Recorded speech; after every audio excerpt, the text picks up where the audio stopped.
Message d'alerte de la SENCO sur la situation préoccupante de la rentrée scolaire 2021-2022.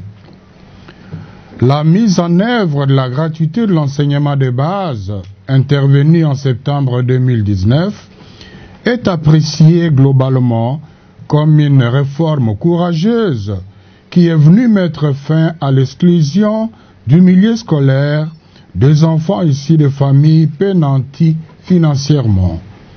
Cependant, force est de constater que c'est avec beaucoup de peine que l'année scolaire 2020-2021 a réussi à se terminer dans une relative paix sociale. Suite à la pandémie de Covid-19, la prise de mesures sanitaires fortes et contraignantes a perturbé le calendrier scolaire et le fonctionnement normal des écoles. Nous avons apprécié le réaménagement du calendrier scolaire jusqu'au 8 septembre pour avoir une année scolaire normale. Dans nos précédents points de presse,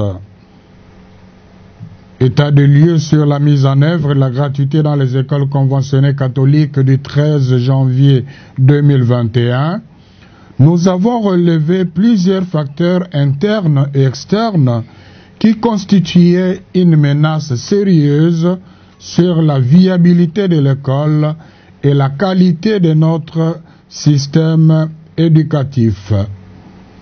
Plusieurs recommandations ont été formulées au gouvernement pour rectifier les tirs et viser l'atteinte effective des objectifs. En tant que partenaire éducatif du gouvernement depuis l'époque coloniale, et plus particulièrement en tant qu'institution pastorale et prophétique, dont la mission est d'éclairer l'ensemble de la population dans sa marche vers le développement intégral, l'Église a fait observer en janvier 2021 l'urgence de dissiper les frustrations subies par des enseignants sous-payés et particulièrement par les enseignants non pris en charge par les trésors publics, les NP et les NU. Parmi les recommandations formulées, on y trouvait 1. Une rémunération décente pour tous les enseignants, y compris les NP et les NU. 2. Le financement correct du fonctionnement des écoles et des bureaux gestionnaires. 3. La réforme du SECOPE en vue de garantir la traçabilité et la transparence des fonds mis à sa disposition pour la paie des enseignants. 4. La mise en place d'un cadre de concertation impliquant les gestionnaires pour l'évaluation et l'amélioration de la prise de décisions en rapport avec la gratuité. 5. La construction et la réhabilitation des infrastructures scolaires. 6. Les réformes essentielles qui pourraient faire des économies pour financer la gratuité, notamment la carte scolaire et la rationalisation des bureaux gestionnaires. Par contre, jusqu'au moment de la rentrée scolaire 2021-2022, en ce mois d'octobre, la SENCO a constaté qu'aucune de ces recommandations n'a été suffisamment prise en compte par le gouvernement. Il est clair que la situation qui prévaut actuellement dans les écoles conventionnées catholiques relève uniquement de la responsabilité du gouvernement et non des enseignants des écoles conventionnées catholiques. En effet, une récente enquête réalisée dans 19 provinces auprès d'un important échantillon de nos écoles mécanisées montre qu'au niveau primaire, il subsiste encore 1055 enseignants impayés, NPNU, sur un total de 7757 agents, soit 14%. Et au niveau secondaire, on relève 2306 enseignants impayés, NPNU, sur un total de 6 781 agents, soit 34%. Extrapolé à toutes les écoles, cela fera un nombre très important de NP et de NU. La gratuité est un droit constitutionnel. Pour la SENCO, elle est donc irréversible et non négociable. Mais seulement, cela n'est possible que si les réformes nécessaires se mettent en place et les moyens financiers conséquents les accompagnent.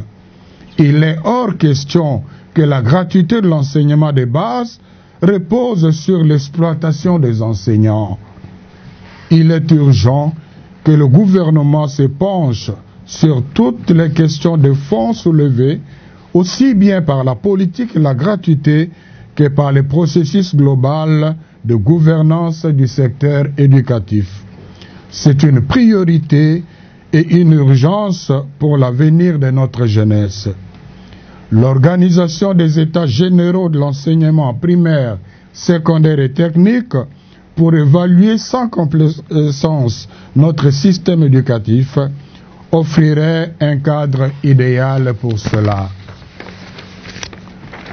N'est-il pas temps pour le gouvernement d'abandonner les approches qui n'apportent aucune solution et que tout le monde reconnaît comme peu constructives dans la gestion de la crise actuelle? Il s'agit par exemple de la banalisation du déclin que connaît actuellement notre système éducatif, notamment dans les conditions des apprentissages, infrastructures, manuels, méthodes d'enseignement et d'évaluation, et dans la qualité de la formation dispensée.